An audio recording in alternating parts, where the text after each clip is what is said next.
Hello everyone, and welcome back to Chef Sherry's Plant-Based Kitchen.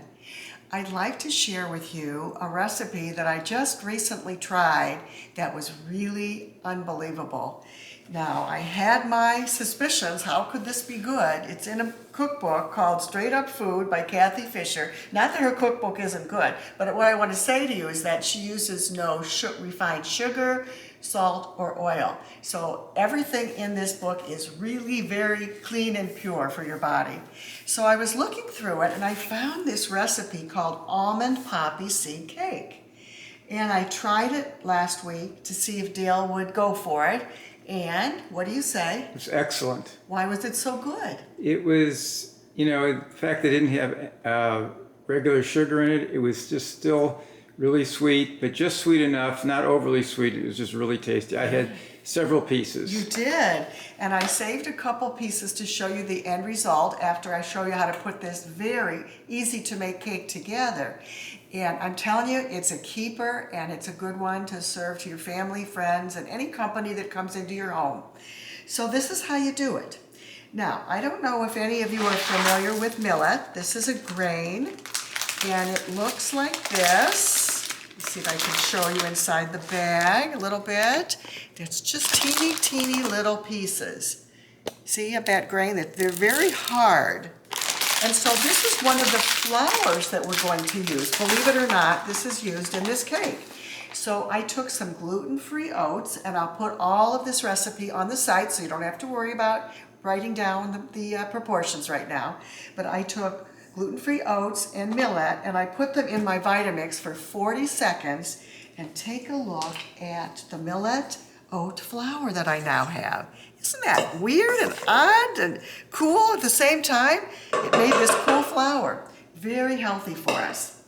Then what I did was I soaked medjool dates and some almond milk and some, let me get it right, some almond extract in this bowl. I soaked it for 15 minutes. And then what we do is we pour it into the Vitamix and we're going to blend this. This is our liquid. So let me get it in here. Again, this cake takes no longer than like 5 minutes to put together. So we're going to blend these. Now it's going to make a little noise, so I apologize because those are dates in there. They've been pitted, of course, but it's still, they're hard a little bit, so it takes some time.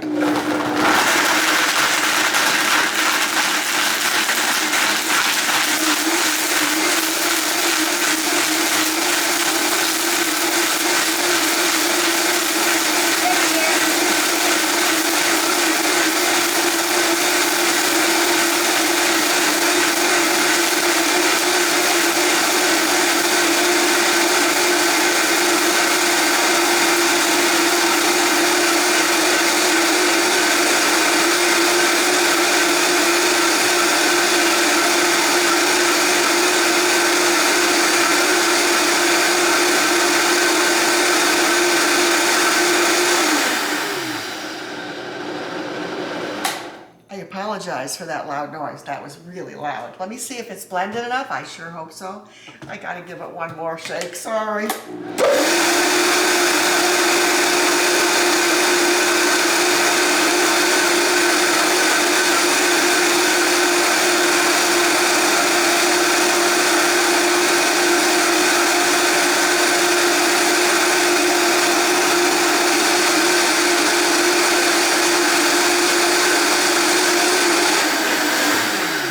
Now I'm satisfied. It's quite blended. You don't want to see chunks of anything in there.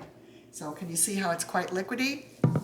Okay, now all I'm going to do, let's see what we do here. Now I'm going to read the instructions. So we put our flour in here and we're going to add our poppy seeds, baking powder, and baking soda into this bowl. So I'm adding 2 tablespoons, I think, of poppy seeds, a teaspoon each of baking soda and baking powder. Okay, just blend those so they're combined. One thing I've learned about plant-based baking is you don't want to over-mix anything because it can affect the texture of the finished product. So that's well blended. Now, if this isn't easy, I don't know what is. So we only have 3 things to do. We're going to add our liquid into the bowl.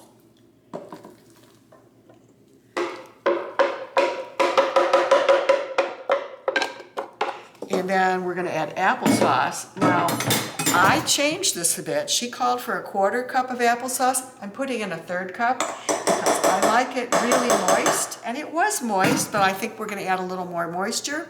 Now, I did make a boo-boo here. I was supposed to have a whole lemon, but what happened was I only had lemon juice. I threw out the lemon zest. So we're gonna just add some lemon juice in and hope that that will work. So I'm estimating that that would be like equal to the zest of 1 lemon.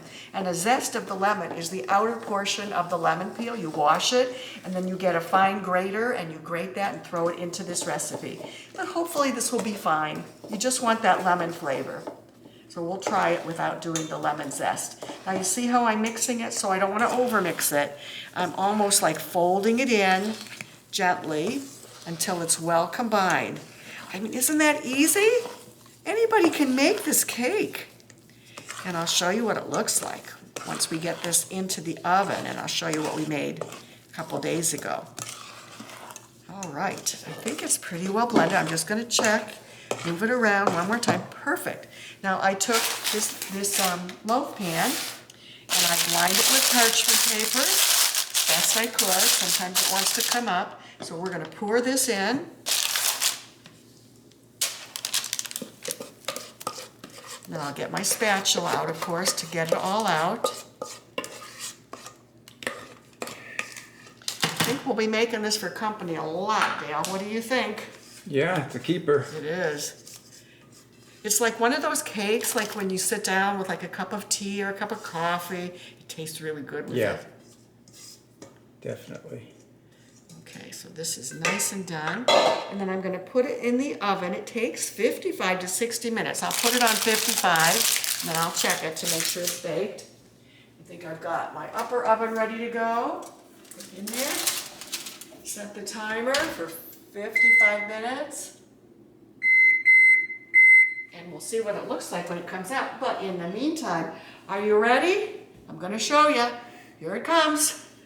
Look at that beautiful almond poppy seed cake. So thank you, Kathy Fisher. In this cookbook called Straight Up Food, check it out. It's a good one to have if you're trying to go oil, salt, and sugar-free. This is the cookbook you want to get. So enjoy this cake. Let me know what you think as usual. And again, I'll see you next time in my plant-based kitchen. Have a great day, everyone. So long.